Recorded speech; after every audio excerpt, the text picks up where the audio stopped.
چلو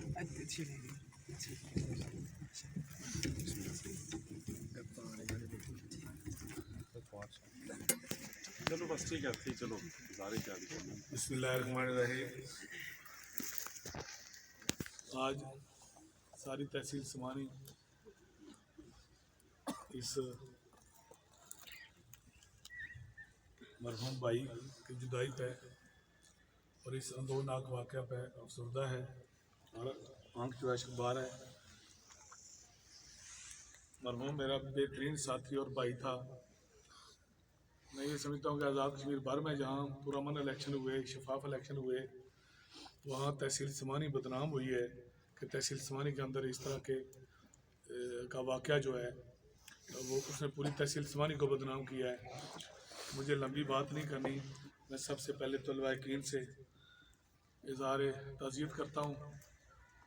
چودھری افضال صاحب، نویر صاحب اور مرحوم کا جتنا خاندان ہے ان کے ساتھ اظہار تعزیت کرتا ہوں، اور اس بات کا یقین دلانا چاہتا ہوں مجھے چونکہ آپ نے حلقہ سمانی کے لوگوں نے ایک ذمہ داری دی ہوئی ہے، ایس پی صاحب نے بھی بات کی، انتظامیہ نے بات کی، انشاءاللہ اللہ کے فضل و کرم سے قانونی تقاضے پورے کرنے میں انتظامیہ حکومت کوئی کوتاہی نہیں کرے گی، اس کی میں ذمہ داری لیتا ہوں۔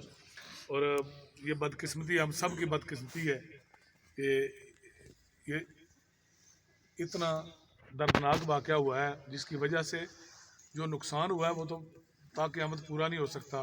ان بچوں کو باپ نہیں مل سکے گا، خاندان کو ان بچوں کا سہارا نہیں مل سکے گا، لیکن تحصیل سمانی ساری کی ساری اس درندگی سے بدنام ہوئی ہے۔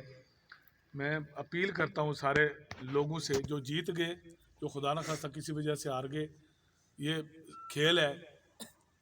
جن لوگوں میں صبر نہیں ہے، جن لوگوں میں حوصلہ نہیں ہے، ان کو تو الیکشن میں آنا نہیں چاہیے۔ انہی کو آنا چاہیے لوگوں کی نمائندگی کے لیے جن میں صبر ہے اور حوصلہ ہے، اور حوصلہ کریں۔ ویسے نمائندہ جو میری ذمہ داری ہے، میں آپ کو یقین دلانا چاہتا ہوں پوری دیانتداری سے، ایمانداری سے انتظامیہ حکومت اپنا رول ادا کرے گی۔ جہاں جہاں کہیں کوئی آپ کو کوتاہی نظر آتی ہے تو آپ نشاندہی کر سکتے ہیں، ٹیلی فون پر رابطہ کر سکتے ہیں، وہ میں اپنی ذمہ داری میں پوری کروں گا، انتظامیہ اپنی ذمہ داری پوری کرے گی۔ اب چونکہ موقع ایسا ہے، اس پر لمبی بات کی ضرورت نہیں۔ جس حد تک بھی ان یتیم اور بے سہارا بچوں کی معاونت ہم کر سکتے ہیں، میں اس کی ذمہ داری بھی لیتا ہوں، اللہ کے فضل و کرم سے ہم کریں گے انشاءاللہ۔